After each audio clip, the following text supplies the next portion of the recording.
Zoom, zoom, like a race car flight, but it ain't a car. It's a super fast tortoise going the speed of light, breaking all the Even in space, a group of tortoises is called a creep. Welcome to Super Fast Tortoise. Hit that subscribe button. Become a part of the creep. Too much to take. Show is lit. MPG3, are you game? Rise, creep, rise, building a following as we gain. Spitting fire like a dragon, no one can bring us down. MPG3 in the house, we own this town. Ripping through the beats with a fury. Hey, everybody. Hey, What's up? what's up? We got a hillbilly lone wolf. And we mix it together. We got a hillbilly werewolf. Yeah. I decided to keep my camera off this afternoon. Keep your camera off. Chicken. Yeah, Don't want to show off those abs. that's right. Tis the season where it's getting warmer outside. Yeah, it is. So warm that I think Lone Wolf decided to be an indoor wolf for the remainder of the season. Well, it's any season, and I'm going to stay indoors. Any season. That's funny. Ooh. All right, hold on. Waiting on some messages to come through. But anyways, we're gonna wait to get some people rolling in. Rolling. That's right. I believe in you. I've been busy. I wrote some show notes for tomorrow, the morning show, so it's gonna be a good show. Yeah, I seen that. I know you looked at it. You're like, that's a lot of text. Well, you done covered everything, and all of that. Well, that's the thing. When you talk about a specific thing, you kind of repeat yourself a lot and talk about the things, so newer people get the same information and be like, "Oh, I might have not have known that." Yeah, You know. but others can't. But others can't really say nothing though. You got it all there. You got it all there. Never mind. But yeah, the show notes because tomorrow we're going to talk about things we tell ourselves, younger selves, so when we get older, we'd be smarter about playing magic earlier. Yeah, kind of thing. Little tip, but yeah. So big news is our friend Time Capsule is in need of help.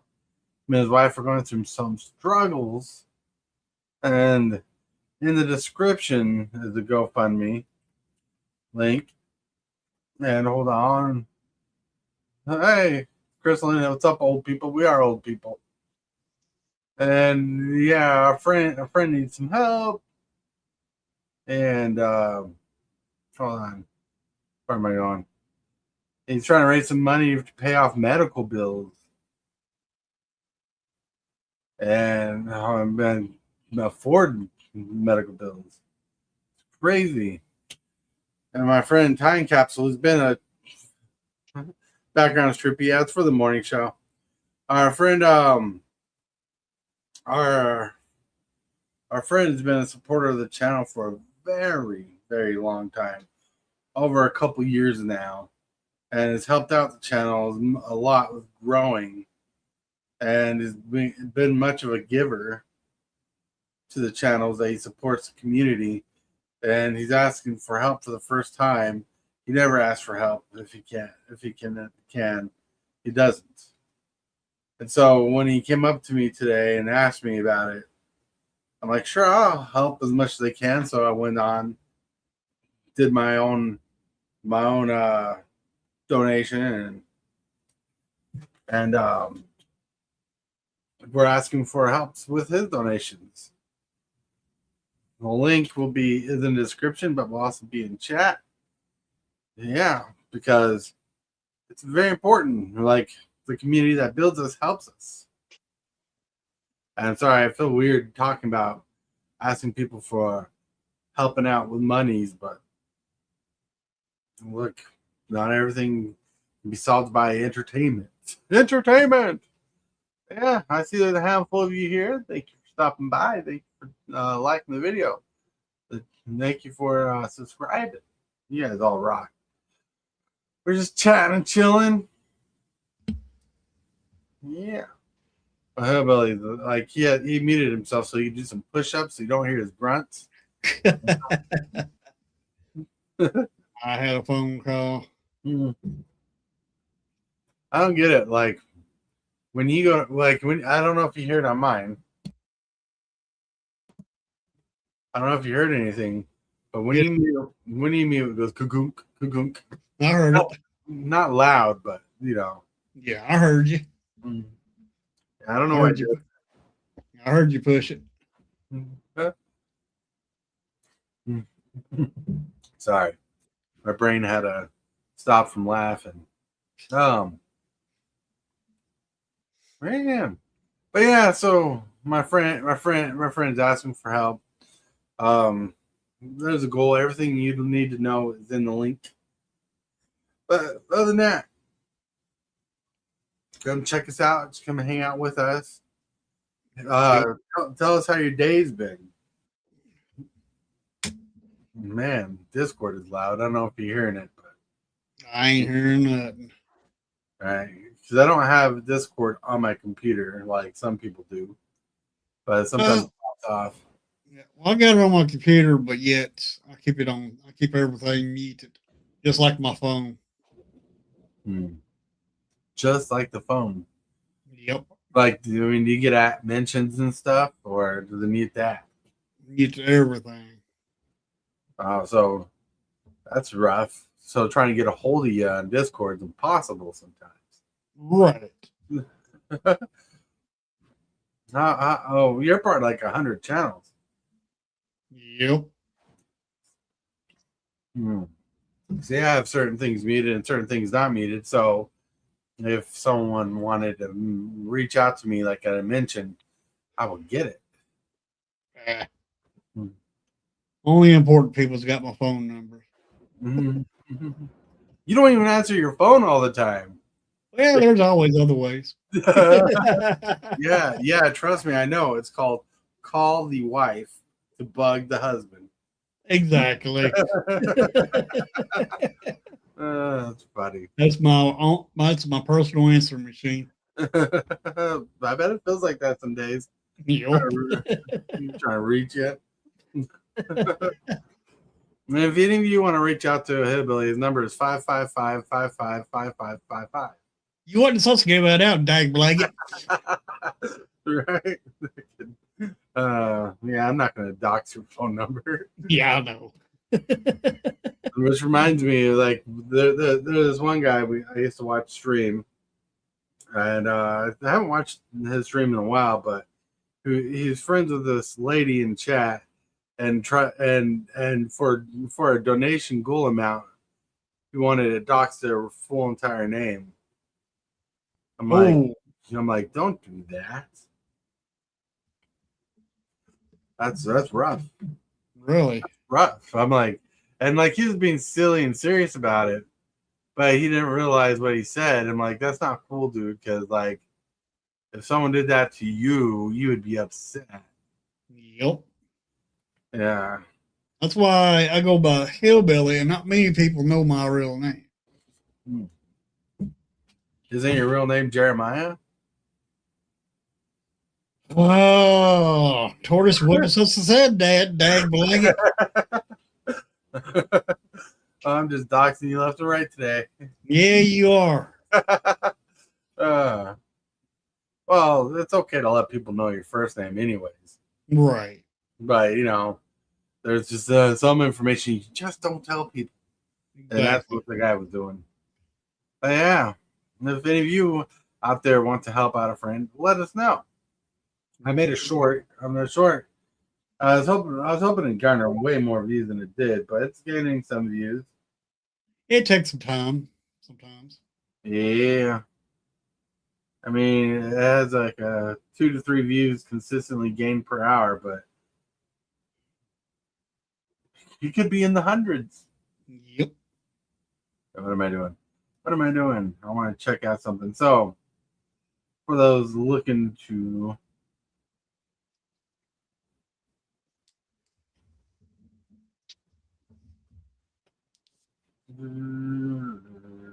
I'm scrolling. What?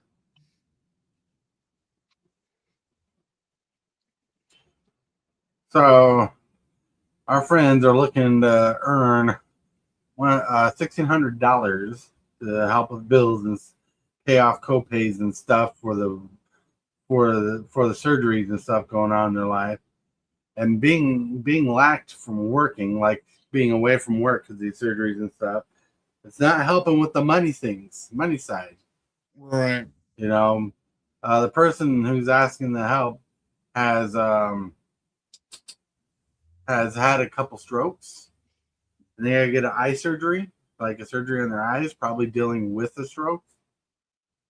And the work they're missing, they're trying to keep up. They're trying to be able to pay everything, get everything caught up to a point where they can go back to work, do their own thing, and be sufficient about it. Like basically, stay out of the red zone of life. They're trying to maintain.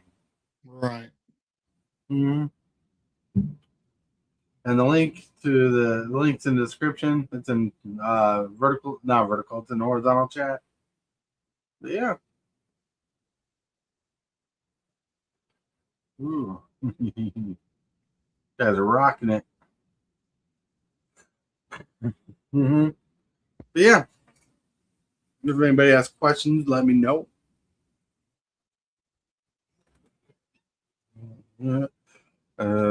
But we're just old people, just hanging around, Yep. chilling, and you guys are quiet today. Usually you're loud and rambunctious. What happened? I don't know.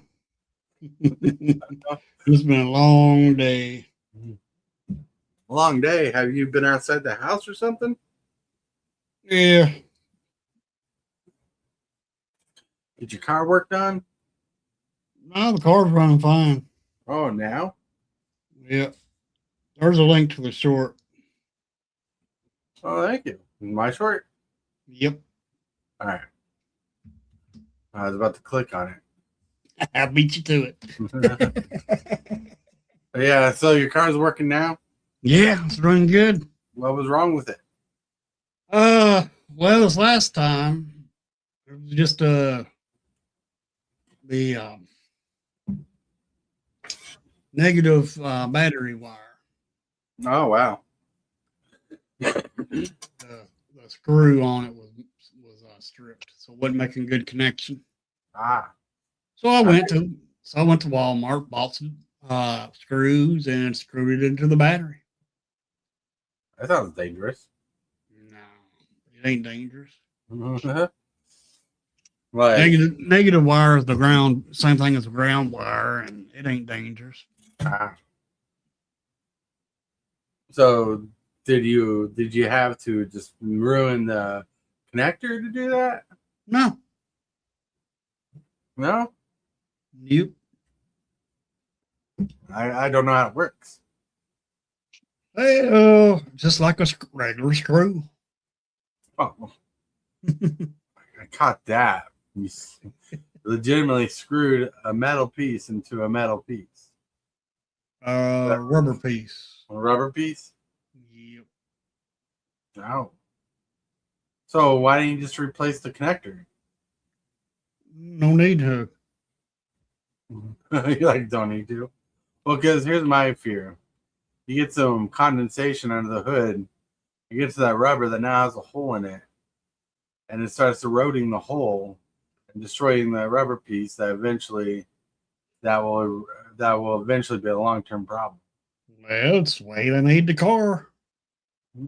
I'm no mechanic, so I can't tell you how. But hey, if you're gonna Jimmy rigged the car like that. That's all up to you. I know a little bit about cars. Mm-hmm. Like throwing aspirin in the car, Yep. the battery, I should say. Yep. Mm-hmm. That's crazy. That's crazy. And to clean your battery and clean your battery cables off and everything like that. Just get you some Coca-Cola. What? Get you some Coca-Cola. To do Or what? don't. That'll eat the corrosion off. Oh, if you soak it for a while. Yeah. Well, yeah. Well, take that Coca-Cola, pour it over it. Take your little wire brush, brush it, and brush it. Give it some love, and then all Give good. it some love. Give it some love. Oh, I love you, car. I'm scrubbing you. Oh yeah. Gotta show it some love. Or it'll let you down. Mm-hmm. You know, usually people say something like elbow grease or something. Now you don't have to use much elbow grease if you use Coca-Cola. So what about a Dawn solution with vinegar? Well, if you ain't got that around, Coca-Cola's best thing for it. Mm-hmm. Actually, Coca-Cola's better for it. Better. Never heard that. I mean, Yeah. I heard about soaking rusty metal parts in Coca-Cola, Yep. but not just pouring it on and scrubbing it. Yeah. It works. Such a hillbilly thing. I had one time when I was working at a Kroger's back in yonder days. There was a girl at work, and her car wouldn't start. Oh. And she got up to the gas station in the parking lot, and she couldn't get her car started back. Right. So what she do? She came and got me. So I went out to her car, had to raise the hood, looked at the dang on battery cables. Oh my goodness, they were corroded. Bad. So I told her to go get my, so I asked her if she had any money. And she said, yeah. I said, well, go get me two things of Coca-Cola and bring them back to me. Then I'll help you. So she did that. When she thought I was going to drink them. When she brought them back to me, I started pouring them out onto her battery cables. And didn't have a wire brush. Right. But it was enough to, but that's why I had her give me two things of Coca-Cola.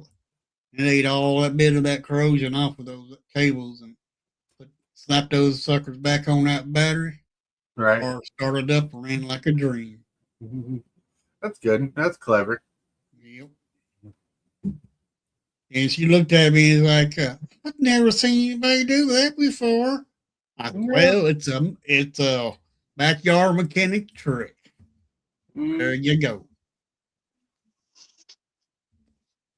Have you ever heard of Coca-Cola before there, Lone Wolf? Yep, my family does that on their vehicles. See, I ain't the only one. I guess not. It actually does the trick, don't it, Lone Wolf? Yep. We're also a bunch of rednecks that live in the country too, so That's funny.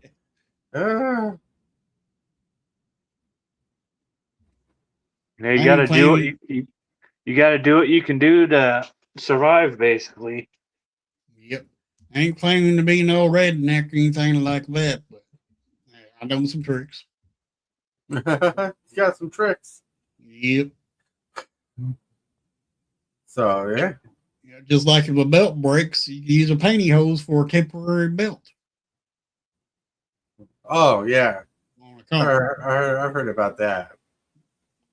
Yep. But like that's only to get you a couple miles down the road. Yep. Not for long-term driving. Oh no, it ain't for long term. Just a couple miles. Then you have to do it again. Do it again. Yeah. Try not to laugh. I thought you were talking about the belt that you wear on jeans. There's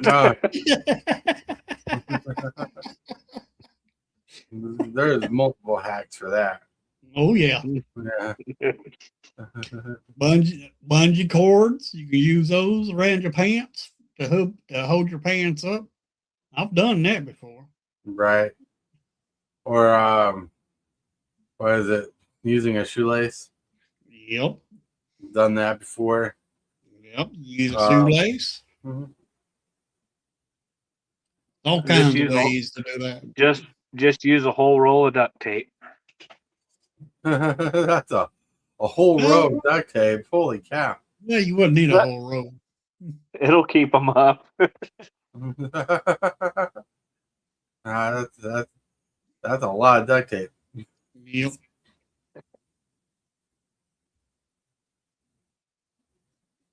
But yeah, there's all kinds of tricks and stuff out there you can do. Mm-hmm. There are tricks like I heard, like learning the quarter hack to measure your tires. Yep. Yeah, heard about that. Also you can use a penny too, but quarters are apparently just better in general. Yep. They're easier to see. But yeah, because like one thing I learned from my wife's business is like tire treads get replaced when they get so small, Mm-hmm. especially on big trucks. Yep, and they take their tires every day, twice a day. Mm-hmm.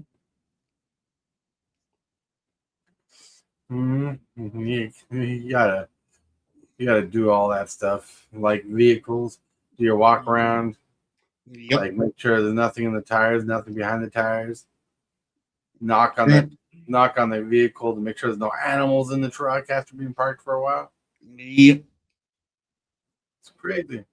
If there's any animals around here, it's snakes. That's good food. Yep.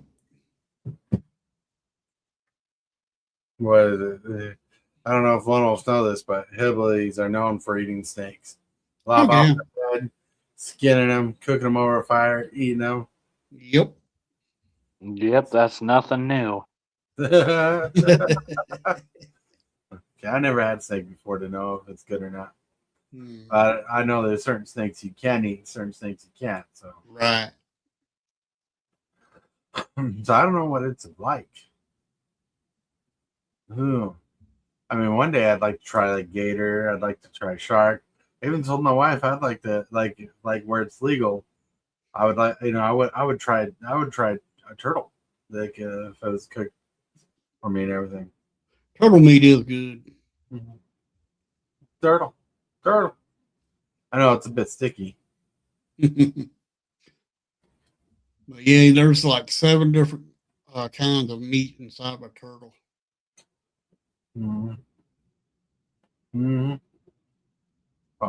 Yeah, and but we know in the case of everything, the wild wolf likes to go to McDonald's to hunt for its prey on the Yep. menu. Well, you know that all too well.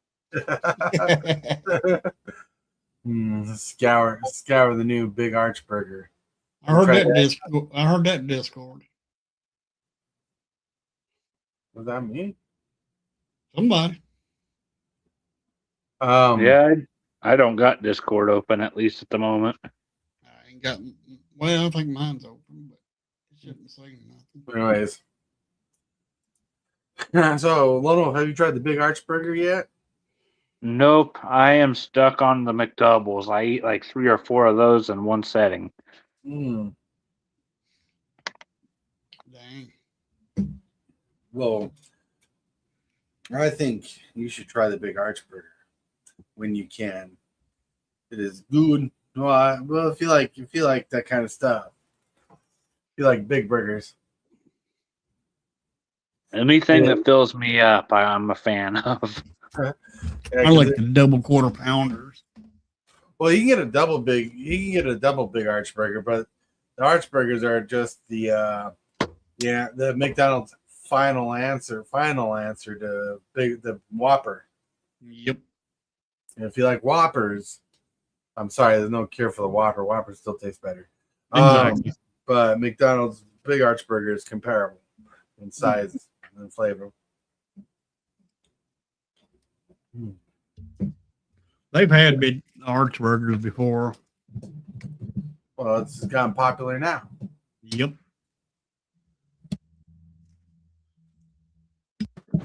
I mean, do you remember? Well, I wouldn't remember. I was too young for it. But when McDonald's tried doing there was a time McDonald's didn't have a chicken burger. Mm-hmm. There was a McChicken. time that they didn't have a fish burger, Yep. and the chicken burger is not really important here. But there's a time they didn't have a fish patty burger, and so there's certain people who don't eat meat on Fridays, Right. and they were trying to reach out to that demographic.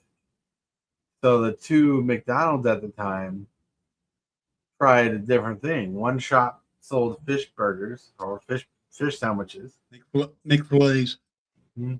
and the other McDonald's sold pineapple sandwiches. Oh. Which is funny because that one day the one selling fish only sold one sandwich. And the bet was whoever sold the most sandwiches, whoever sold the most sandwiches, that sandwich gets on the menu. Oh. So there's a reason why there's no pineapple sandwich. Yep. Pineapple between two slices of bread, yummy. Yeah. Some people like pineapple on a pizza, but I don't think they like it on a sandwich. This is the burger. Right. I mean, think about Hillbilly and his burgers. Mm-hmm. Can he really stop at one? No. Can he stop at two? No. I think the only thing that stops Hillbilly from shutting down McDonald's is his wallet. Yep. He's not quite the millionaire yet. What is it? I saw this thing thinking about McDonald's. There's 2 billionaires out there, and each of them have a gold members McDonald's card where they're granted free food for life. Nice. And someone in the comments says, think about this. The richest people in the world get free food while there's people struggling on the streets. Yep. One of those people being Bill Gates, who created pretty much the infrastructure system that started a whole generation and multiple generations of computer designs where I can have these games. We're on this computer or these computers, Mm-hmm. whatnot, and his computers run a lot of companies, so it makes sense they would have something ridiculous like that. But at the same time, other people are like, damn, rich people not having to spend their monies, Must be nice. right? I mean, Lone Wolf looks at the McDonald's menu and he's like $10 a broker. Yep. I spend more than that. Well, it's kind of ridiculous because sometimes to eat out fast food nowadays is more expensive than it is to actually dine in at a restaurant. Yeah.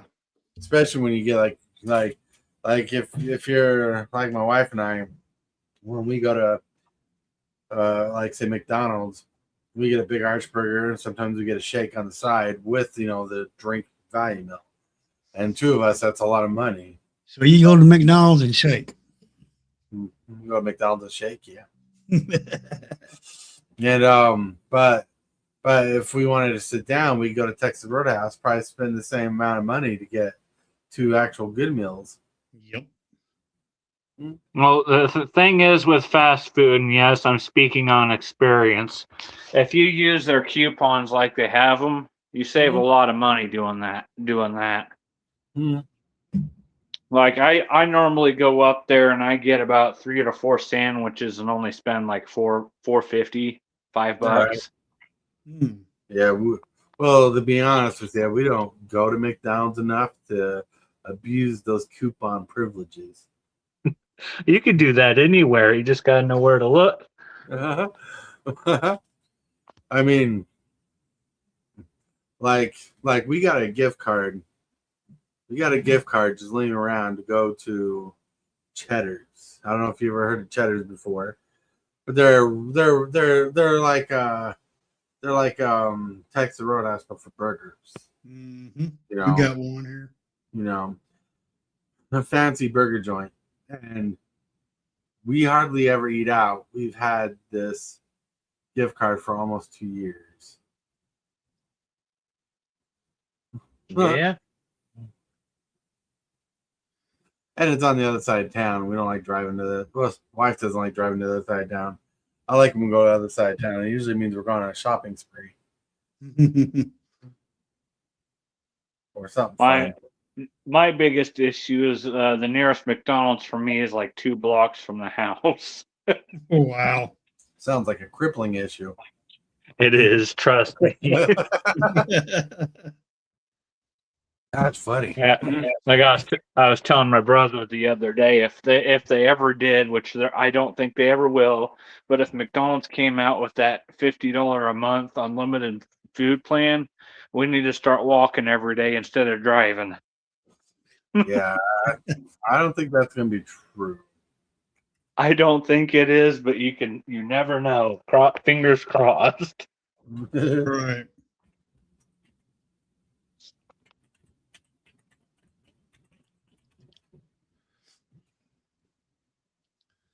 Is Time Capsule supposed to come by here?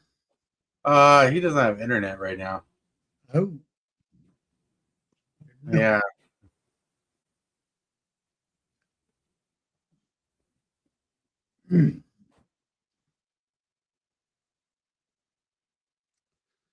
Well.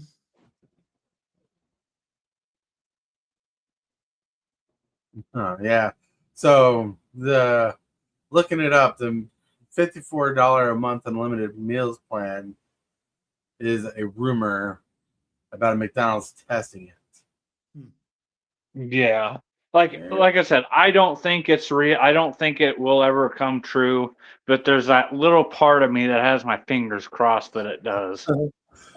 I hope McDonald's becomes cheaper.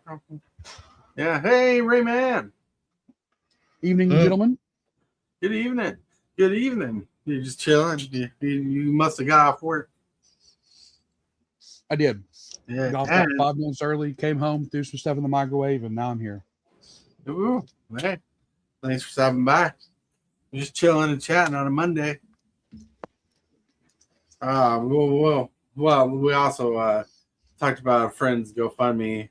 Like I was talking to them earlier because I sent them the short, and they're like, "Well, I'd watch it if I had internet." I'm like, "No." And this isn't the first time he hasn't had internet. It's just normally he doesn't ask for help through GoFundMe. He's like, "I'll get past it. I'll go through it." But right now, Right. struggling. So that's why we're doing this GoFundMe. Time Capsule's been a long time subscriber and member of the channel. Like he's in the credits, and like he's like a long time ago. He sent me when he was quitting Magic and selling his cards. But he sent me some of his cards, which one of them was a full art Ragram Triumph, the Jeskai one. Oh, yeah. And a couple other fancy flashy cards. And he sent me a handful of video games to play around with, which I found out most of them I can't play because of copyright. But he sent me them because I was playing more games on my channel, video games on my channel, which I'll eventually get back to. But and so he's talked about hurting his foot before, like his foot's still healing, but like his wife is having issues with a couple strokes, missing work because of the surgeries, so on and so forth. And coming from the source, because I'm very apt to ask people for help or money or anything. Like I don't want to be like, here, go here, support this GoFundMe, and find out that particular person's like lying. and coming from the source, Right. it's very trustworthy source from the person who sent it because it's his wife. Everything, the information you want to know is in the link, and so like even today, I made a small donation where I could, and I've been trying to share his GoFundMe with everybody else. I made that short with the GoFundMe link in it because that's the best thing I could do. All he asked me was I missed it earlier today, but all he asked me was to mention it in the live today. And so I made the short, and I plan on adding it to live for the rest of the week to at least try to help spread awareness of it. Like, I'm not the only person doing it. NGG Attitude posted a video or short about it too. And you've got a couple people trying to support a community like that. And it's rough. Me. Yeah. Well, hopefully somebody sees it and can help out. Mm-hmm. But right now we're just chilling, chitting and chatting and being cool. I posted a link to the short in the chat there, Ray Man. Appreciate it. But yeah, it's crazy. It's crazy. But hanging out, just talking. Hillbilly was talking about Coca-Cola and using Coca-Cola as gas for vehicles, and Lone Wolf was talking about his diet, new diet, stay away from McDonald's. You know. That's about as true as me saying I won the lottery today. Really? You won the lottery? That's about as true as.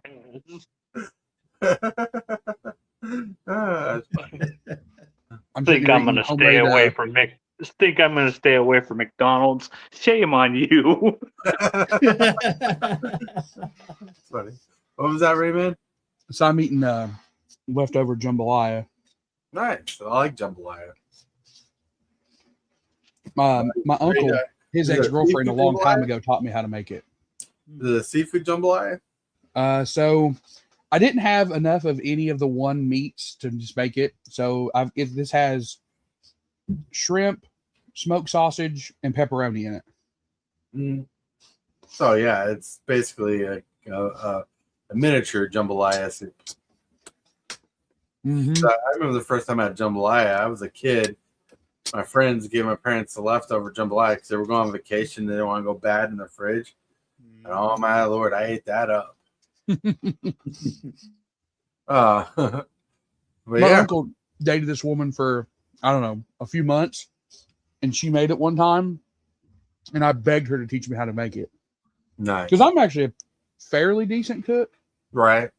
So she taught me, and I've just kind of made it over the years.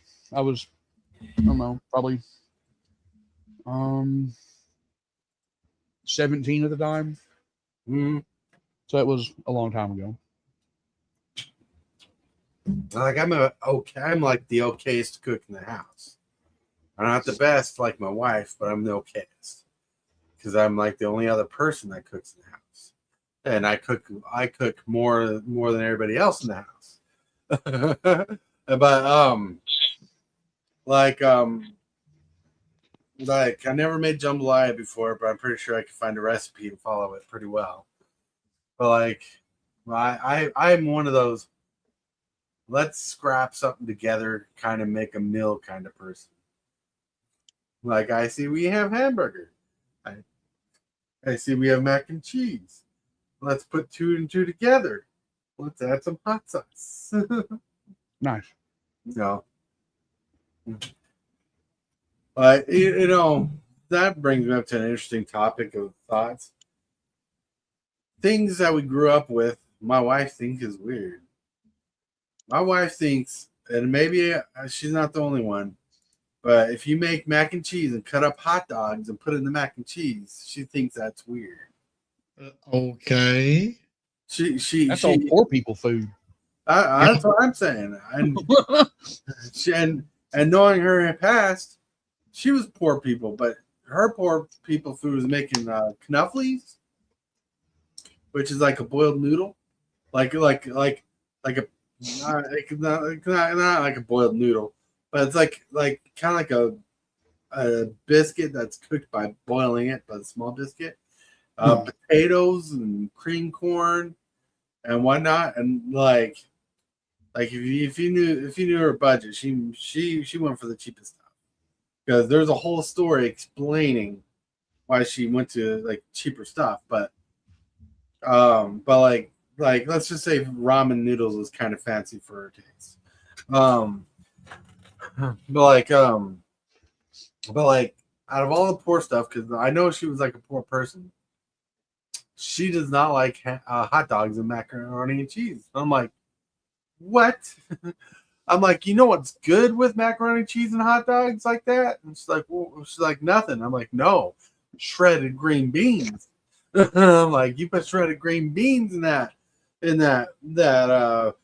mac and cheese with cut hot dogs and get the shredded green beans. That is a casserole in a bowl. Okay. Have you never put shredded green beans in there? No. Nope. All right. Because if you're gonna do all that, and you got the monies, put in some cream of chicken or cream of mushroom soup in there. So good. Then if you want to top it off, you could just do all that in a baking dish and put the crispy onions on top that you can get from the store, whatever they're called, French onions. Yeah, like French's fried onions. Yeah. Yep. So good. So good, my friends. See, I just walked you through an evolution of my growing up. I just walked you from mac and cheese to mac and cheese and hot dogs, mac and cheese, hot dogs, and shredded green beans. The later on, making a delicacy. What was that, Hillbilly? What? You just flashed yourself. Thought you wanted to be flashed. Easy now. Easy now. This is still YouTube. That's right. But yeah. No. I mean, was there something you've eaten as a kid or something, and your significant other or someone's like, that's weird? Hominy. Oh, you like comedy? I don't like it, but I was forced to eat it when I was growing up. You don't like comedy? That's interesting. That is very a southern thing. Yeah. I don't even know what that is. It's dried corn recooked. Yep. It is so good. Ugh. But he's like, ooh. I mean, comedy. I like corn, but Oh, it don't taste like no corn. Right? It doesn't have the corn taste very much, but it's like, on a piece of chicken when you're eating the chicken, and you get the like a leg of chicken or something, and you get the cartilage part where it's kind of chewy but kind of rough. Yeah, we call that the bad part of the chicken. Right. Well, imagine a soft version of that and add some flavor to it. That's hominy. Hominy ain't got much of a flavor. There's two different kinds of hominy. There's yellow and there's white. Mm-hmm. Right. I don't like neither one. I don't think I'll pass. Yeah, I think it's like hominy when it's made in certain meals. Like I've never been that person who said I won't eat anything, right? Until I had liver. I will not eat liver with a 10-foot pole. I like fried chicken livers. Oh yeah. Well, I'm talking about like cow livers and stuff like that. I never had a chicken liver to have an opinion about it. If you ask me, cow liver tastes like exactly the function it does. It wasn't cooked right then. I've only ever had fried chicken livers, and I have to like tell myself, okay, I've eaten this before. I know this tastes good. Mm-hmm. I can eat it again. I'm not sure if I would try to eat some like another kind of liver or cooked any other way. Mm-hmm. Yep. But chicken livers, chicken gizzards, so good. So good. So I haven't tried chicken livers. I had a friend who ate chicken livers. Like he'd go to the store, buy them in the container, and eat them for lunch. Like Mhm. I don't know if they were cooked or not. I got mine cooked. You like yours non-cooked? Cooked. Good. Yeah, but that's crazy. Like is there a food Lone Wolf that you've tried that someone else thinks is weird, and you can't use the word hominy because everybody already used it? Well, it might freak everybody out, but I guess peanut butter syrup, chocolate syrup sandwiches. Oh, that's not that crazy. That sounds No. awesome. Peanut butter and honey together, mixed together, tastes pretty dang good. Peanut butter I bet. syrup and chocolate. The chocolate syrup, the syrup they put for Oh. chocolate milk? Okay, Oh, that sounds awesome. so Oh. I've actually done that before. Didn't Yep, mind Sounds like stoner food. it. Right, it does. But I've Yep. done that before. But well, when you mentioned syrup, I was thinking like pancake syrup. Me too. That's what I was thinking. Oh, okay. So there's two different ways to make it. There is the pancake syrup with the chocolate syrup. It's both of those combined into one. Right. Like originally, I got this whole idea from my grandpa before he passed away, and there's been multiple times at midnight, me and him would go through a whole loaf of bread in one setting, just doing peanut butter and syrup sandwiches. Yep. So one day I was out there because I lived with my grandparents for a while, and I was like, we had chocolate milk, and I was just sitting around. I was like, what if we did this? Because Reese's peanut butter cup, it's basically like chocolate and just peanut butter. So we're like, why not give it a try? We put a couple scoops of peanut butter in a bowl, put some syrup, and put some of that chocolate syrup from the chocolate milk, and we mixed it all together, and we put it on some bread, and we're like, yep, that's the Reese's peanut butter cup to me. Yeah, I like mixing honey with my peanut butter. Making peanut butter and honey sandwiches. Yeah, see, it's in the same vein as Lone Wolf. I've used peanut butter and Nutella on a sandwich. Oh, yeah. What's up, Cane Shaker? Hey, Checo! Anyways, you were about to say, Raymond? I don't remember. It wasn't that important. It sounds good though. I love peanut butter, so it's one of those things that I don't like. I let myself have just every now and then. Right.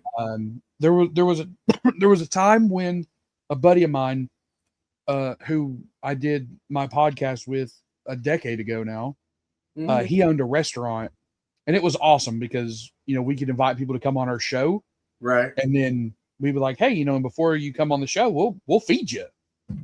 Right. Like, you come to Better Burger, and we'll pay for your meal and the whole thing. But he had the Elvis dog on the menu. Oh yeah, the peanut butter jelly dog with bananas. It was a Nathan's hot dog with peanut butter and fried bananas, like fried on the griddle. Oh my God, that thing! That sounds like I've never done heroin, but I can imagine. You say it was that good, huh? It was that good. Mm-hmm. Like what is it? Like I remember a long time ago, I tried a like I can't tell my wife this, but I think my wife and everybody in my family makes the worst tuna casserole salad ever. All right. I'll get to it, Cane Checker. And yes, I haven't mentioned it, but I'll talk to you about it. Anyways, so growing up, tuna casserole salad,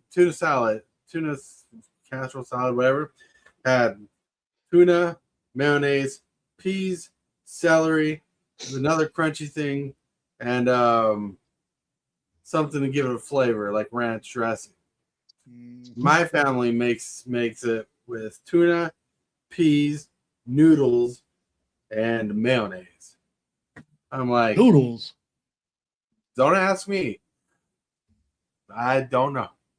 It's palatable, but it's definitely not on my top 10. Let's eat this thing. Really? Mm, Leave out the noodles and I'm good. right? The noodles get soggy and weird. It's different. Throw Hey, some tuna, some tuna in there, some pickle relish and mayonnaise in your salad. right, relish would work good in there, or just pickles. Like I prefer like chopped up pickles and Yep. stuff like that. I like chopped up pickles more than I do relish. I like relish. Like relish is good on like hot dogs and things, but I'd rather have the tartness, the vinegarness of real pickles. Yep. Oh, it says don't worry, click the link. Yeah, we talked about it, but yeah, it's for our friend Time Capsule, his wife. Yeah. Mhm. But yeah, like so this weekend, can't really get into the whys yet. Like not live. I can't get to the whys. But the wife and I celebrated something this weekend, and we celebrated by getting pizza. Well, long story short, our oven broke. We had to fix it, which we already had. We had the same piece to repair it already. So what happened is she ordered not one but two pepperoni stuffed crust pizzas from Walmart, and we had cheese, and she ordered pepperoni, and Saturday and Sunday we had for dinner we had like triple quadruple cheese pizza with crap ton of pepperonis on it, and it was so good. It was stuffed crust. Stuffed crust. Cool. So here's a hot take. I don't like stuffed crust pizza. Don't worry, Ray. You're not alone on that. You don't like stuffed crust? I don't. And I should. And I should. And maybe it's just because I've not had the right one, but I have yet to find one that I actually would be like, okay, I want this instead of regular crust. Huh, interesting. So I am very particular about crusts. Like I've had pizza with too rough of a crust, there's pizza that's too soft of a crust, and you just don't get enough right. Right? Like I'm the person who has to eat their crust at the end. There's been a couple times where I've eaten a pizza and I just could not eat that crust.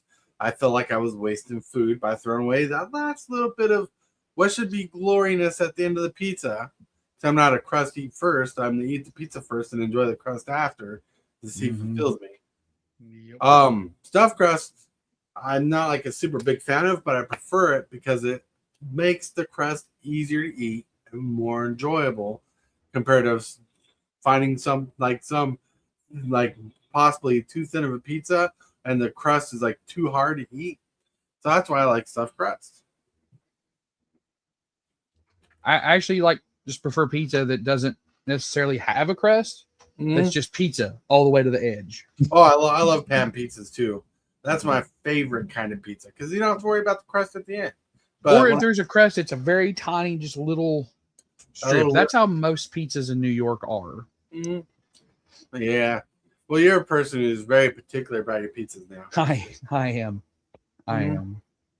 You know, because you not only have you had like the best pizza in the world, now you feel down every time you try a piece of pizza and you're like, oh, this is not that pizza.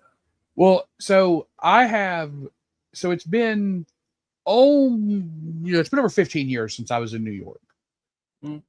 So now I have resigned myself to the fact that I'll never have pizza that good again unless I go back. So I don't try to compare it. I just try and be like, okay, how good is this pizza compared to the other pizzas that I could get right now? Not how good is it compared to New York pizza, because it's not.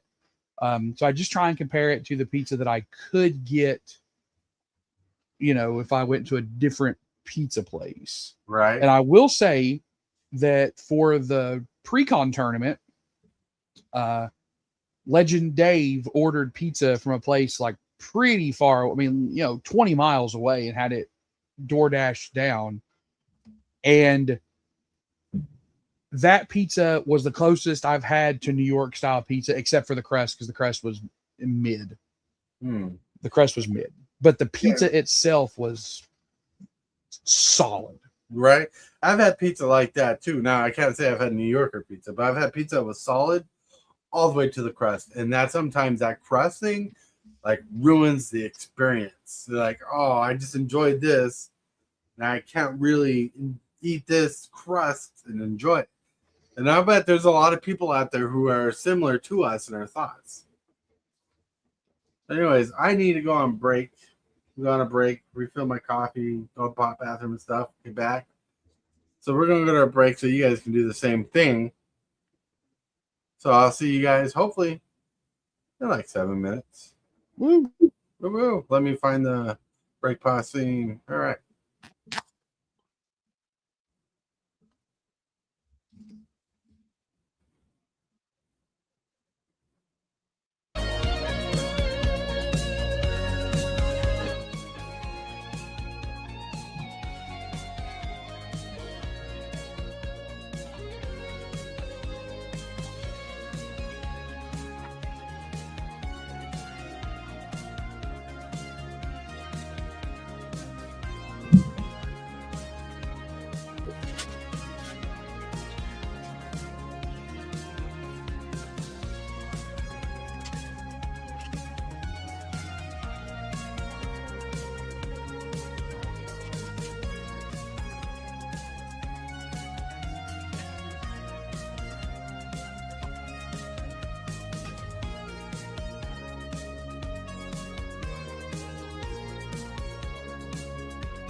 You're muted, buddy.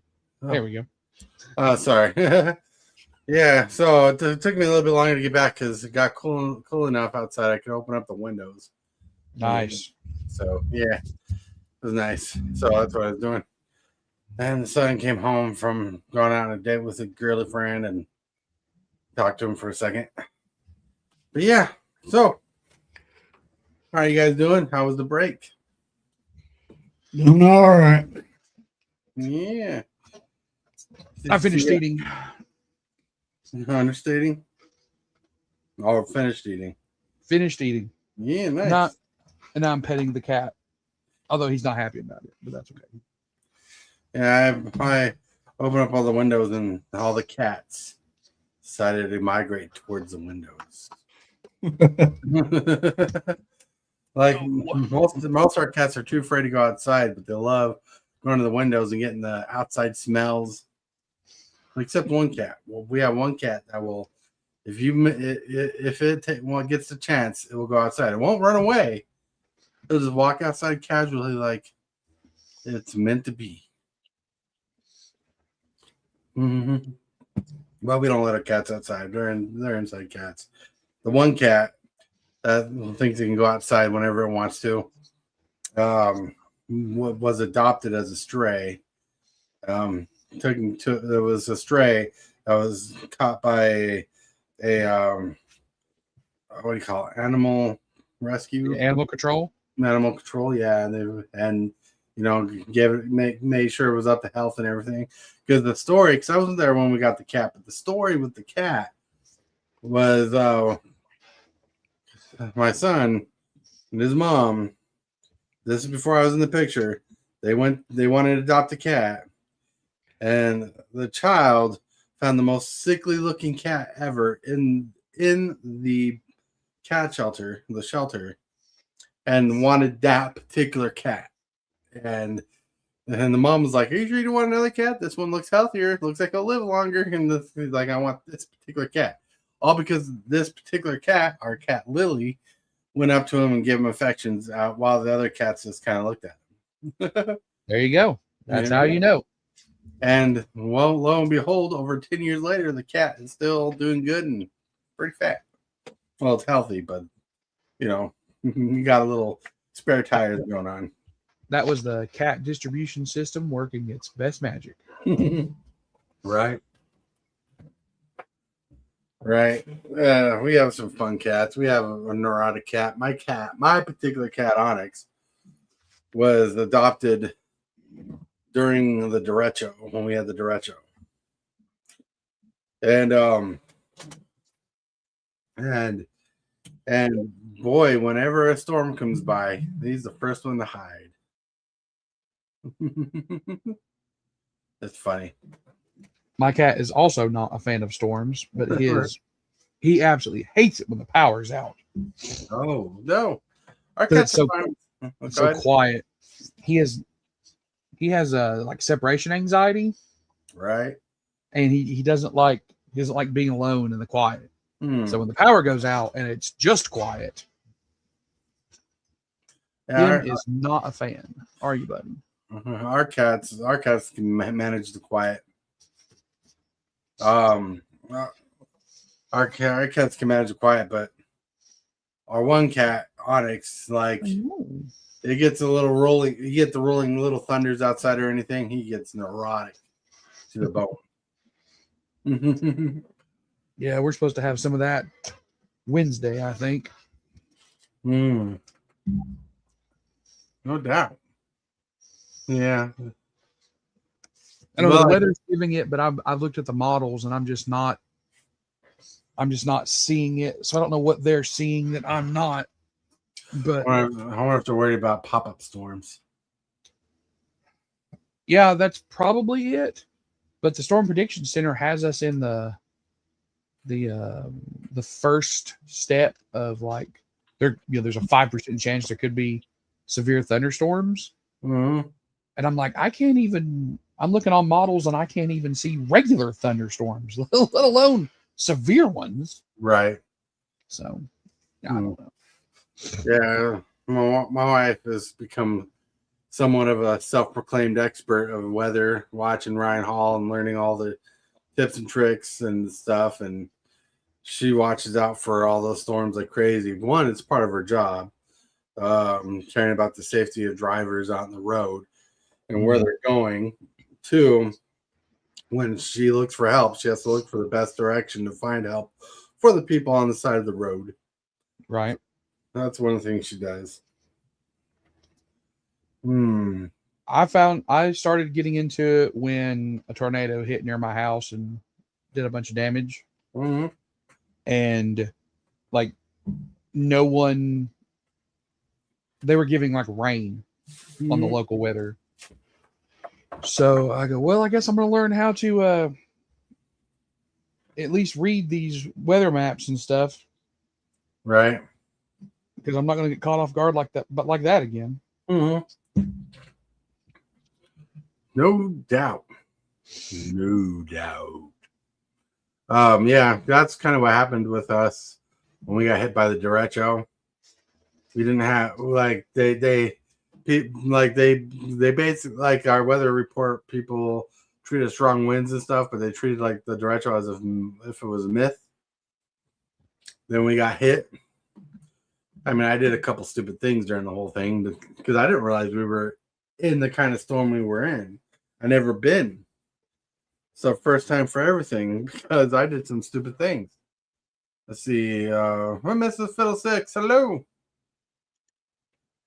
Because at this time we lived in these apartments that had sliding glass doors, and we got this really heavy storm coming in and some strong wind.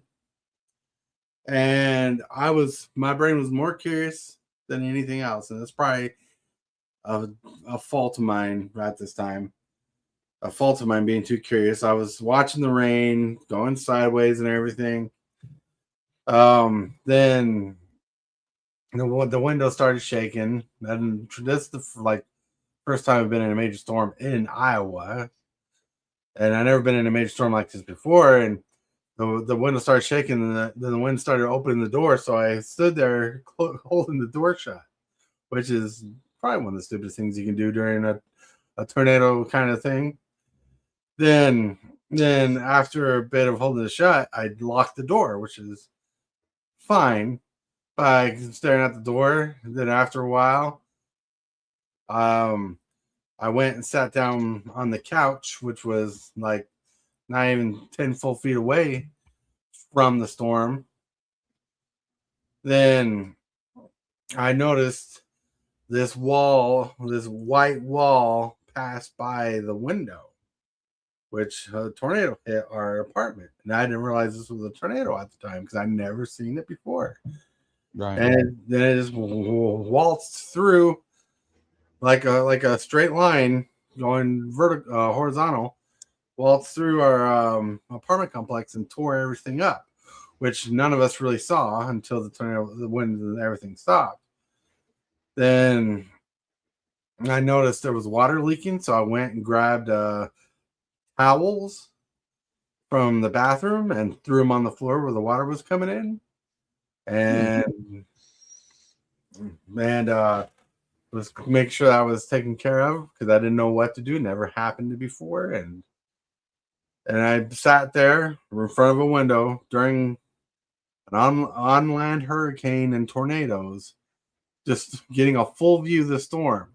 Luckily, as you can manage to believe, I'm safe. I was safe. Luckily, our apartment was the only apartment that was not, like, in the building. My particular apartment was not damaged out of others in the building. I had roof damage and stuff. After the storm was done, we went outside, checked out. There was siding and everything off, everything. This is the first time I've seen damage like this from weather. People checking it out.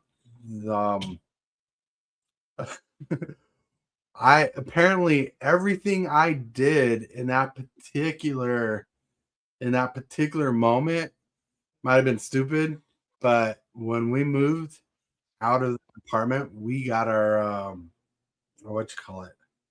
our deposit back. Nice. Yeah. So as stupid I was for doing it, because I should have gone to the bathroom, locked myself in the bathroom until it was over. I didn't know that. I didn't realize it was a tornado. Didn't hear anything about it. But yeah, it was awesome. The one we had, it ripped the roof off of the lounge. Mm-hmm. That's when they were still just in the small side, Right. and it went straight over the mountain. Mm-hmm. And when it touched down, it had so much force that it ripped the railroad tracks up out of the road. Because there's when I go to Walmart, I have to go, I go up the valley that I live in, and at the edge of the valley, there's a railroad crossing, and those ties got literally ripped out of the ground. Oh, wow. Yeah. And in the direction we were in, the damage was much worse than I'm saying it was. Like, we were without power for a week and a half. We were this was a rough time because we were without power for a week and a half. Our hot water was down, but we didn't realize the water was working for a while, like for a bit. We had emergency services coming down. We had to go out to certain places. Luckily, our car still worked, so bonus. Nice. We were able to get food from help and stuff during the whole process. Our phones were working. We charged our phone in the cars. We barely used our phones, so we know they wouldn't drain so much.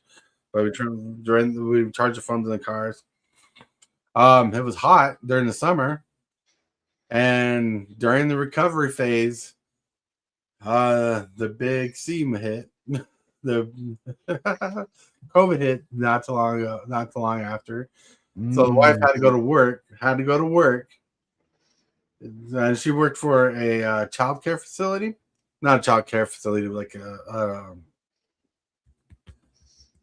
school, a preschool. She worked at a preschool, and they had to manage these kids during this time in a building that had very little power. Their AC got destroyed, wasn't working, and in the 110-degree heat with all this humidity, had to wear masks. It was rough.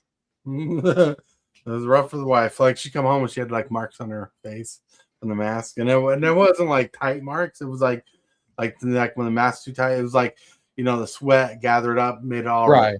Yep. Yeah, I've been through 2 tornadoes. One, I was living up in Dayton, Ohio. And that tornado came by the house, but the only thing it did was tore a shingle off. Right. And that's all, and lost power. That's all that caused. But then another tornado been through. I was living in a small town called Providence, Kentucky. Right. And half of that town got wiped away. The tornado came from Branson, Missouri, all the way up to Providence, Kentucky, and wiped half that whole town away. Right. That's wild. When I talk about the derecho and everything, I swear, my apartment that we were living in was the safest thing in our apartment building. It was indescribably our corner apartment. We were lucky. Because we had knocked down trees, houses destroyed. We heard crazy stories about a couple people in 2 separate instances were riding their bikes when it happened and they got swept away, and how that would end. And oh my Lord, it's crazy. Because that's the first time I lived in Iowa and heard the sirens go off, not for a test. Right, they were the real ones. Right. Well, because for years, every Wednesday in the morning, they go off. During the live show, you don't hear them. I don't hear them. here, like when we're live. Every Wednesday live in the morning, they do a test, and like you get this thing on. This is a test. You're trying to hear them, and it's like very audible. Like this is a test. We're going to throw off the alarms, and they go off, and they do it for a few minutes. Ours go off here every day at noon. Yeah, well, that makes sense. You're in the valley. But yeah, it was just a crazy moment. Like I said, everything I did that day, a normal person would think was stupid. And I think it was stupid what I did, but I did not know what I was doing. I did not know what I was in. But like I said, it was like keeping up with the damages that could have happened. I saved our apartment accidentally, thinking we were just in a bad storm. Yep. Not realizing we were in something worse. Because like what was funny is because the wife called me afterwards, and she's like, "Are you guys okay?" And I'm like, "Yeah, I'm okay. Why? We just had a storm." And she's like, "That was more than a storm. That was a derecho." I'm like, "What's a derecho?"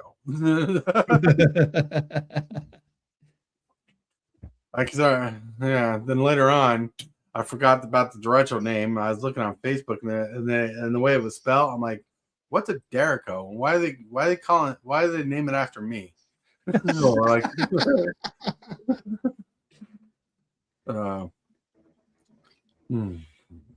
that's crazy. Yeah. So one of those moments where we were lucky. It's like I don't know why. And it's just a thought process. I don't know why people will live in Tornado Valley when they know the chances are higher to get hit by a tornado. Like where we live, it hardly ever gets hit by a tornado. And knock on wood, because our state does. Right? I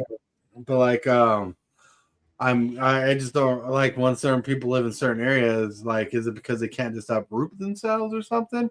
Pretty much. Because like that's. I mean, I know I can understand some people are a glutton for punishment, but I don't want to be. And it moves. Like Tornado Alley is shifting more towards being hillbilly and away from the Midwest. Yep. I'm so excited about this. Yeah, the stream is moving. It moves, and if I understand it correctly, it dissipates the more it moves. But I could be wrong. I'm no expert on weather. So what they call Tornado Alley is just like this, this giant strip of the Midwest where the conditions just so happen to be very conducive to tornadoes, right? Well, in the last 15 years, it's shifted like 100 miles east. Oh, the whole thing shifted. The weather. Yeah, the whole thing is shifting. Like if you were 100 miles further west, you used to be on the edge of it, and now you're really out of it, right? Like you're no longer in. You used to live in Tornado Alley, but now it's moving east, and that's because the jet stream is pushing so much cold air down from Canada, like basically down through Michigan, Illinois and Ohio, and over on the edge of Iowa.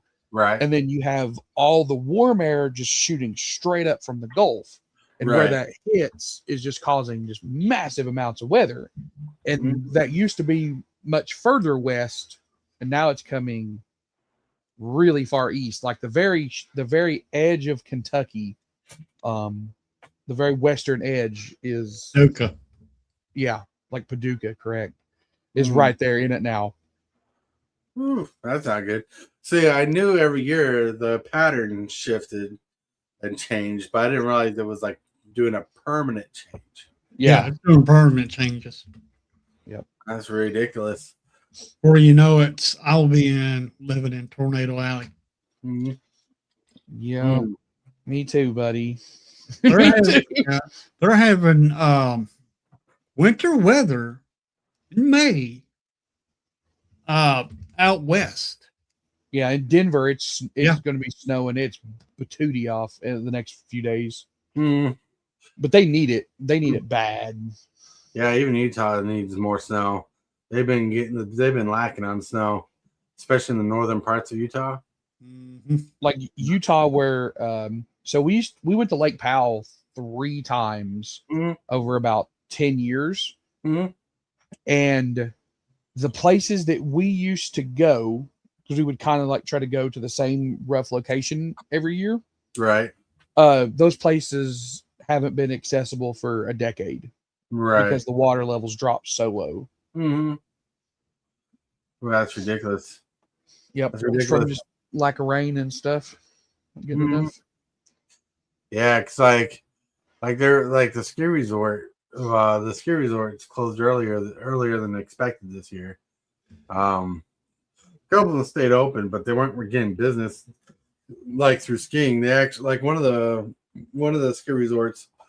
I don't know which one exactly. I can't remember. My mom was telling me that they did a hiking thing where you can go experience a hiking because they didn't get good enough snow. Wow.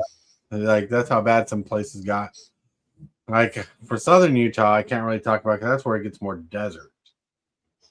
Yeah, I think that's where Lake Powell is. Mm. Because it's right. It's not. I don't think it's that far from the border with Colorado.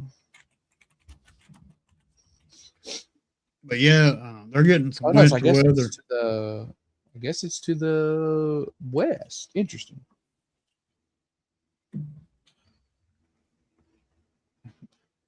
Where- Oof. Okay. Southern Utah and northern Arizona within the Glen Canyon National Recreational Area. Okay. That's where it was. It's near Arizona. Okay. I've never been to Lake Powell to know where exactly it is that I know of. If I have, I was too young to remember. It was awesome. It was super fun to go because my aunt and uncle had a boat. They had like a really nice boat they kept on it, and then we would rent a houseboat Right. for 4 or 5 days and just go out on the lake. Mm-hmm. But the last time we went was either 2003 or 2004. I think it was 3, but it might have been 4.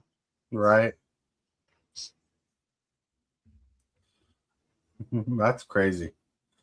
Because I feel like when we went, I had just graduated and I was letting my hair grow out for the first time. Mm-hmm. I'd keep my hair short all through school because I was in ROTC. Makes sense. My stepbrother was an RTC. But sometimes you just got to rebel and grow the long hair. Yep. And it got pretty long. Like I let it grow out multiple times and then donated it to places that made wigs because I let it grow out.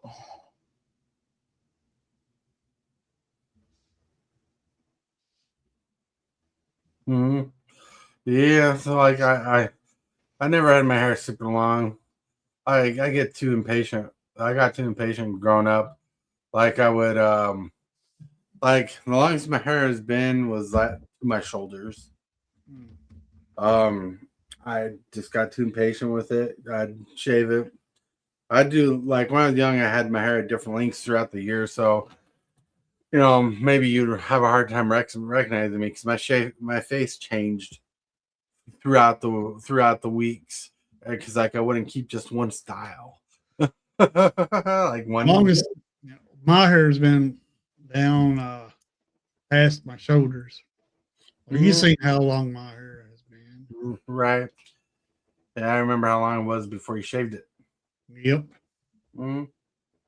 Everybody shaved his hair for reaching 1,000 subscribers. Sure did. Mm-hmm. Mm-hmm. And Damn, son. What? the cat. Oh, yeah. He clawed me right in the back.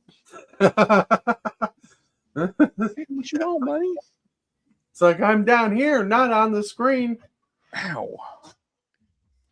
Mm-hmm. I don't know. I don't have a very big room, so like my chair is at the sits at the foot of my bed basically. So he can get on the foot of my bed and just reach up and just claw me. Mm-hmm. What do you want, buddy? Cats, they're funny. Yep. And yeah, at least you still don't have to take him outside. Ain't that the damn truth? That's like I know we gotta scoop their poop, but as long as it's in dead of winter and I don't have to go outside, I'm good.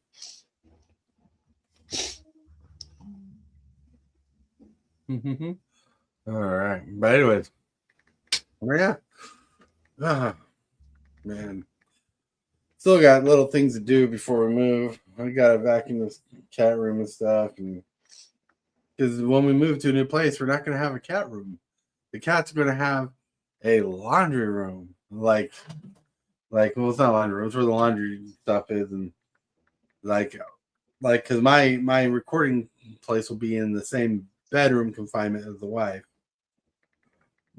and so I'll be at one in the room, she'll be at the other, and the cat's things will be on hard floor, like wood floor or linoleum, whatever it's really made out of. It looks like wood, and it'll be easier to take care of. Where here, I gotta vacuum all this stuff. Whew, all fun stuff. So I think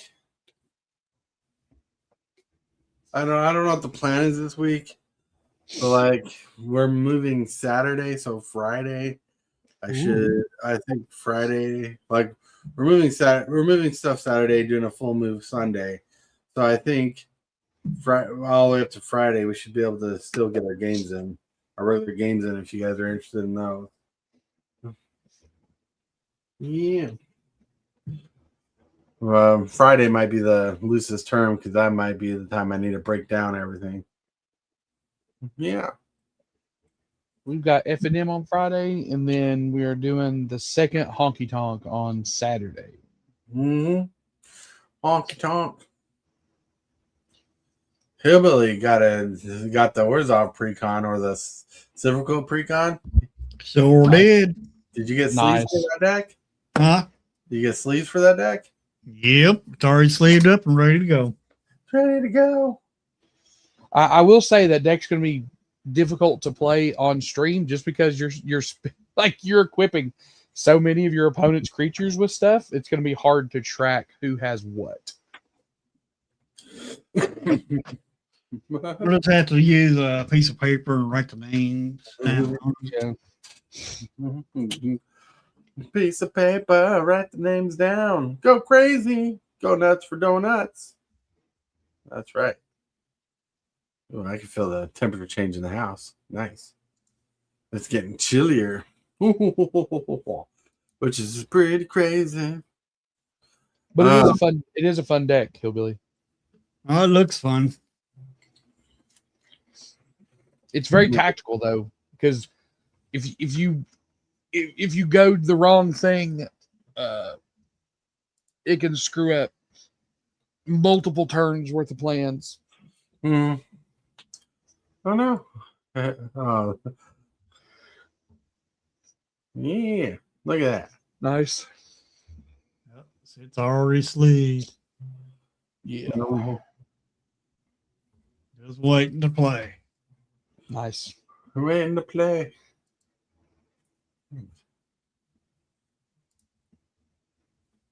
That was weird. I had a little tapping sensation on my hat. Like, what was that? Got that in a new deck box. Sweet. He had a new deck box where it's 2 deck boxes in one. Yep. Which I have one like that. Has my 2 dinosaur decks out of the 3 dinosaur decks I have. I got 3 of those boxes now. Yeah, I got it. you must really like those dual boxes. No, I just like Commander. Well, you could have bought a single Commander deck box. Why do that when you got multiple decks? See, you must like That this. need to be put in a box. Was it just cheaper to buy the 2-deck box and was to get 2 separate deck boxes? Yeah. Makes sense. I don't know. Well, I figured you like them since you keep buying them. I mean, you're not like me where I get to go out to the LGS every once in a while with a deck or two, and I can pick which decks to bring along when I don't have to bring multiple decks. 2 decks at the same time. Right. Yeah. You know, where Lone Wolf's deck boxes are gold diamond crusted deck boxes they paid millions of dollars for. I wish. I got a $20 toolbox from Menards. Menards. I know Menards. We have one down the street or down the road. We do not. I had my dad buy this one and mail it to me. Are you talking about the one the professor did a review on a long time ago? I think you showed on screen. it's probably a similar one, yeah. Because there's like a bunch of different ones. I think the one that a lot of people have is like an actual like Stanley one. It's like the name brand Stanley. Right. Mine is just Menards brand. He made Marvel, didn't he? He didn't say Stan Lee. He said Stan Lee, like a whole name, one first name. Yep. All right, this holds 1 deck. That holds 1 deck. That long thing. Yeah, Oh, okay. I see what you're talking about. it's only made for 1 deck. I have 3 of those things like Hillbilly has on the left side, the kind of like teal green one. This one? Yeah, I have 3 of those from when I was like only had a few decks. Mm-hmm. But then I'm like, okay, I've got to have something bigger than this. And I got a deck in each one of these. Nice. There's 2 decks in this. Mm-hmm. There's a deck there. I got to put that cover back on this. I got 2 decks here. Mm-hmm. This is the one I just bought. Got 2 decks in here. Mm-hmm. Nice. Yeah, that's like it's kind of like the red black one I got where it's attached to the side. See, I won't buy Game Genic, at least right as I know of. I won't buy Game Genic because I don't like how the flaps come all the way off the box. Then I got a deck here. Ooh, that's a good deck box. Got that for Tom. Ooh, Tom has good taste. We love Tom. Yeah, I got another deck box somewhere with another deck in it. What did I do with that deck box? I don't know. There it is. Oh, this is the only one I got that doesn't have a deck in it. Oh, you got a boulder. I'm not a fan of the boulders. Yeah. I'm not a fan of the boulders. But yeah, that's more Commander decks than I'd ever thought I'd have. Which one's the timey-wimey one? Oh, it's wherever. It's wherever. When I started playing, I built Norn, and then maybe I thought I played for like 3 months. And then I built Morph. And for a while I just had those 2. And then I don't know, I went stupid, I guess. We went crazy. Now I have 12. I did have another deck in this green box, so I tore apart. Yeah. Yep. Yeah. Was that what your dog meat deck? No, actually, it was the CODIS. Coders. So I don't know why you still tore that deck apart. I sent you cards and everything for that. Yeah, and I'm using those cards too in another deck. Yeah, because Codis was like such a strong commander. I think it would have been one of your higher bracketed decks when we played higher brackets. Like, oh, I can play. I got this higher bracket deck. And Mothman's getting pretty good there, but Yep. Codus. Unless he mailed Codus to Lone Wolf, because Lone Wolf wants to build a Codus deck. No, I have a CODIS, and no, I'm not building it. I still got my CODIS. I did pull Lone Wolf's tokens though. Well, like I don't see Lone Wolf building Codus because Codus doesn't build tokens. Yep. It I could. can make that. You know what? I can make that happen. Yeah, don't put it past Lone Wolf. All you have to do is play against somebody who's playing tokens, and suddenly Codus is a tokens deck. Yep. That's right. That's funny. And if you play against a Voltron player, suddenly Codus is Turbo Voltron. So far, I got that many tokens for Lone Wolf. What are all those tokens? So I sent them some of the ones that you got me, and some vampires, jump tokens, clue tokens, map tokens, Sue tokens, treasure tokens. You found map tokens? Yeah, I got some map tokens. Those are kind of hard to find. I have like one or two somewhere, but I don't know. I don't know what I did with all my tokens because I know they're kind of obscure. Huh, I didn't know that. You get a bunch of them in like the pirate precon from LCI. Mm-hmm. Right. Well, because they're only from the one set. Unless they actually make another map token, like they could bring it back in Lord of the Rings, possibly. Yeah. But I don't know if they will. I don't know if Lord of the Rings does maps. Did they have maps? Well, they did. They showed in the strategy sessions. They showed maps. There's a map of the road, Mordor and stuff. So they could. I also got some clues, blood tokens in here. Mm-hmm. Blood tokens. What a weird strategy. Yep. Works of the vampires. I'm a fan. There's a land that says pay 5 and tap it to make a blood token, but it costs 1 less for each vampire you have. And Markov, that land basically just reads tap, make a blood token. Yep. Yeah, but with all these parasitic token generated a bit mechanics, it gets weird. Like I know mutagen is flavorful for turtles, but it's still just like one extra token to worry about. One parasitic strategy to worry about.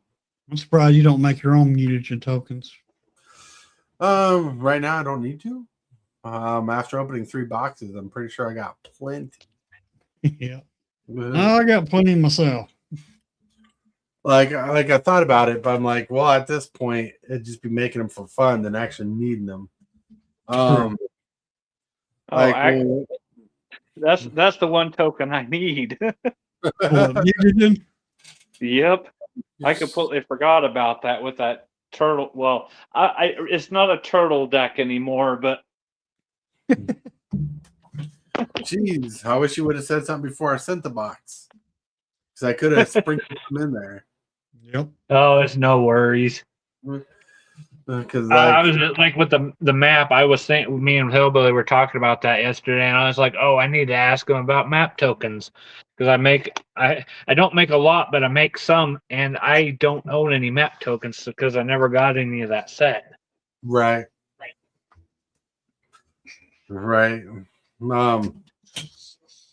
And plus, if I did anything with the mutagen tokens, I'd pretty much keep the same kind of art and just put TCGRI on it or something like that. Like the mutagen tokens are pretty flavorful. Yeah. Son? Talking to the cat. Yep. Like, who you calling son?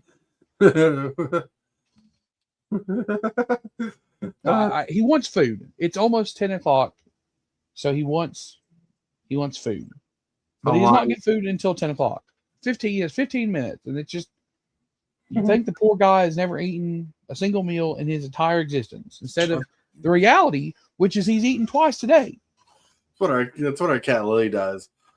Half an hour to an hour before lunchtime, cat's on our bed, begging us for food, giving me the eyes, reaching out the paw, tapping, and like, Mhm. hey, don't forget about me. Hey, look, if you were thinking about feeding me now, I'm ready.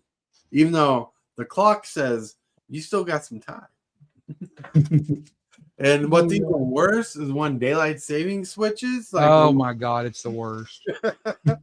right, I hate it so much for right, just so many reasons, and not the least of them is that my cat just does not understand. right. Mm, that's very true. I got 22. I got 22 mutagen tokens. Ooh, 22. Yep. That is crazy. I don't know I'll how send much. you, I'll send you 5 of them, Lone Wolf. I appreciate it. Look, Lone Wolf could use dice on his tokens, but really Yep. his dream is to spam the table full of tokens. Yep. It's going to happen one of these times. It actually kind of has. Right? I mean, don't get me wrong. In a perfect world, all my decks would have tokens that equal matching them, which I plan on doing. But eventually, he's getting like going through my decks and seeing what tokens I need and seeing if I have them. Mm-hmm. I've been trying to get the tokens for the decks I need. I'm getting like I have them. Right? I have this stack literally sitting in front of me that's probably 700 tokens. Right? So I probably have it if it's a token that I need and that it exists. Mm-hmm. Right. But then I just got to remember to go home and get it.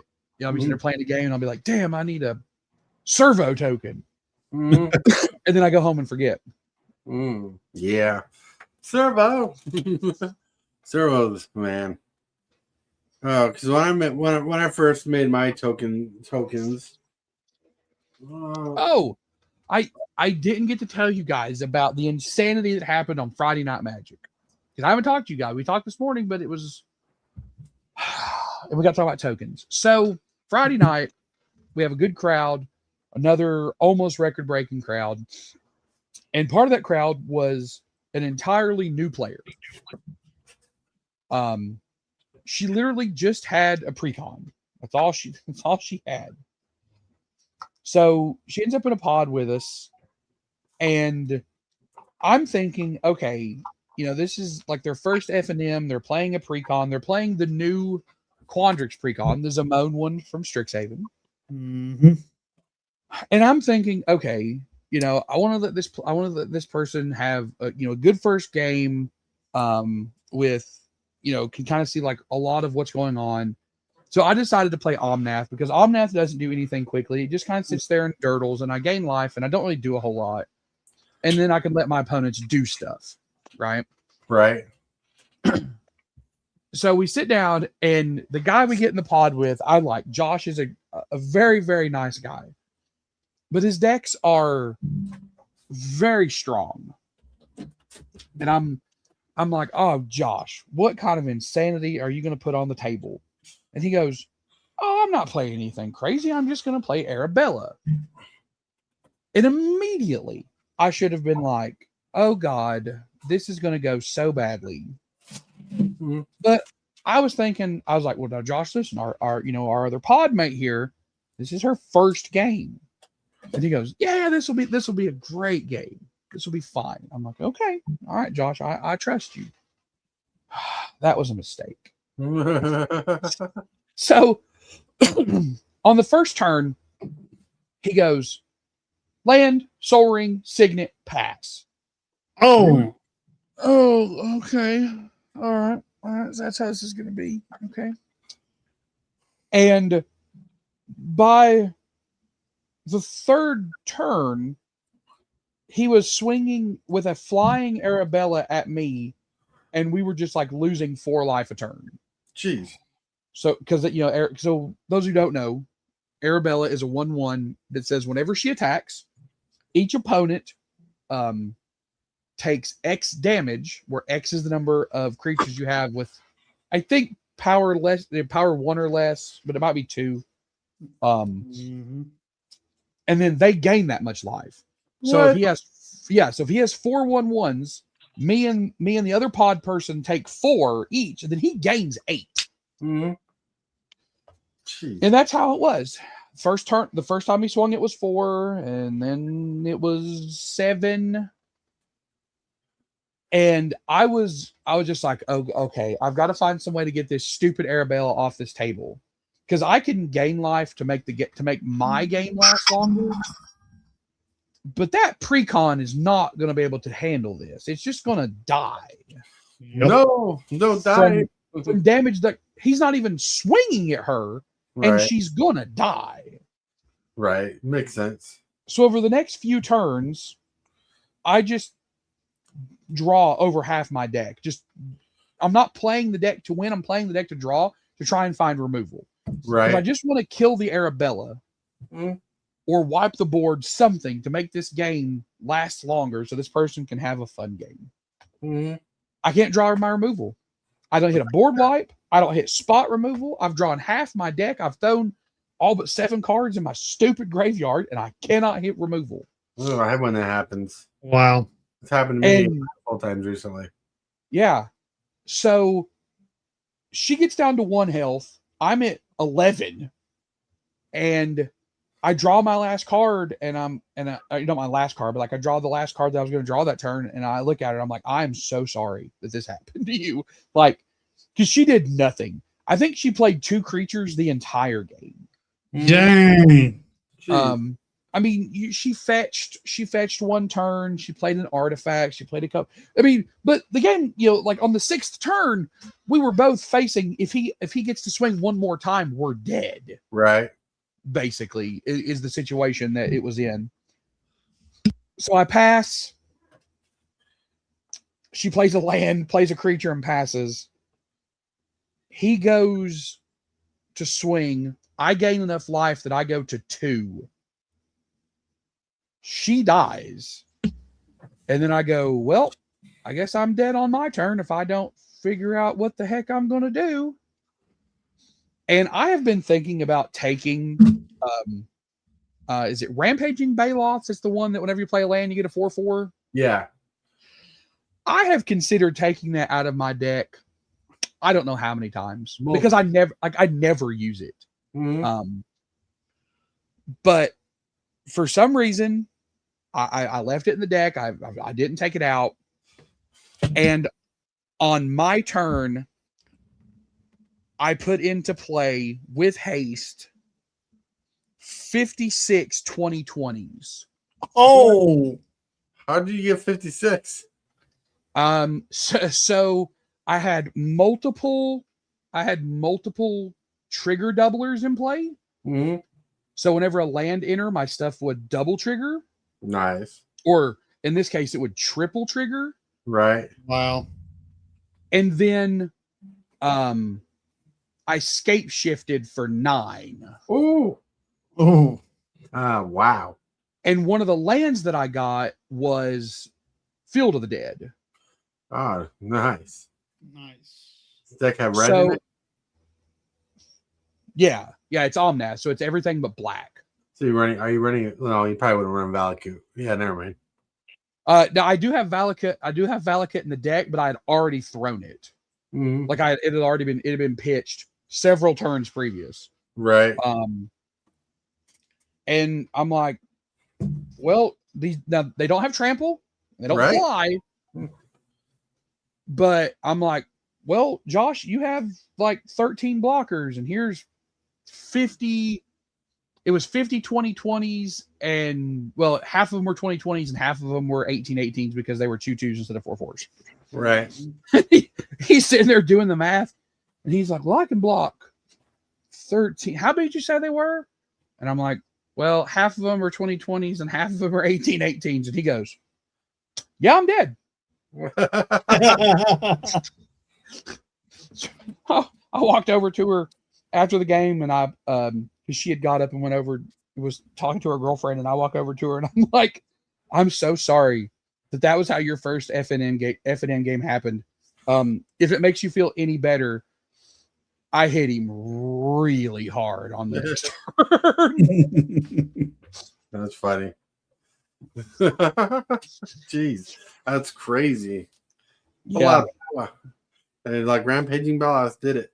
it did. And I'm like, well, I guess you've earned yourself a reprieve for a few games Rampaging Velos, because I don't even remember what I did to give them all haste.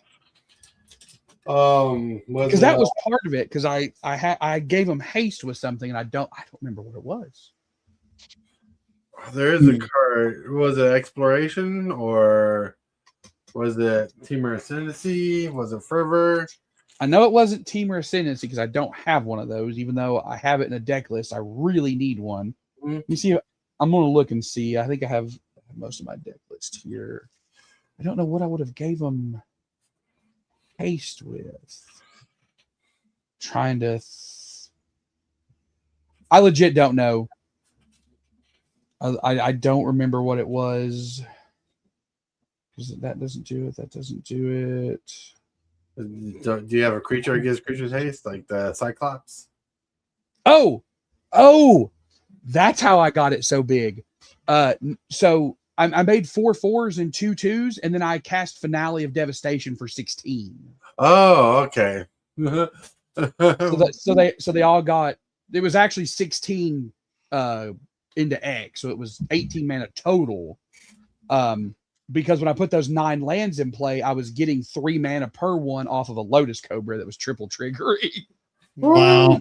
That's crazy. But I needed the mana for other stuff, so I could only do 18. But that's how I was like, what did I do to give them all haste? It was like, oh yeah, Finale. That's what it was. Finale. Nuts. That's crazy. It sounds like you had an insane game there. It was. The game. If anyone else had been sitting in that third seat, it would have been one of my favorite games I've played, because it was so interesting for an experienced player to try and figure out that puzzle of how to end the game and not lose, right? Right. But with the new players sitting there in their first F&M game with a pre-con, it was I felt very bad for that person. Right. Had I known what Josh was playing, I might have actually changed her pods and swapped her out with somebody else just for the sake of them having a good time. Because I'm not above doing that. If you're a new player and the software puts you in a pod that I think that you're just going to have an absolute brutal time in, I will pull you out of there in a heartbeat. Because I want people to have a good time when they come. And some people just play decks that are not new player friendly. That's not a bad, it's not, I'm not saying their decks are bad or that their decks are misbracketed, because we take that very seriously at the lounge. But some decks just aren't fun for new people to play against. It's a lot of stuff to try and understand, and they're not super interactive. So you're just not having a good game. And I want people to have fun for their F&M game. Right. So that one was a little bit on me for not realizing I should have thrown her in a different pod and put somebody else with us. But it was an interesting game where I go, well, Josh, I'm dead if I can't do something. That's crazy. I go, Rampaging Baylofts with Escape Shift and a Finale of Devastation. Not bad. Not bad. That was a really good game. Yep. Anyway, it is time to wrap this up. It is 9 o'clock. Woo, Woo. woo. It's time to feed the cat in 2 minutes, everybody. I want to thank you guys for It hanging out is. with us. I want to thank you guys for hanging out with us and chilling out with us. Don't forget to check out the GoFundMe link for our friend. Ooh, it's in the description or in chat. Yeah, with that, my friends, for those of you who follow the morning show, hit that like button for the video. See you tomorrow morning. I want to thank you, everybody. I want to remind you that you love someone think about you. If you can, say under or do something positive for someone else today, because you might be the change or motivation they need to get up and move. But with that, let's get out of here. Woo-hoo. Woo woo! My brain is looking for the exit button. There we go.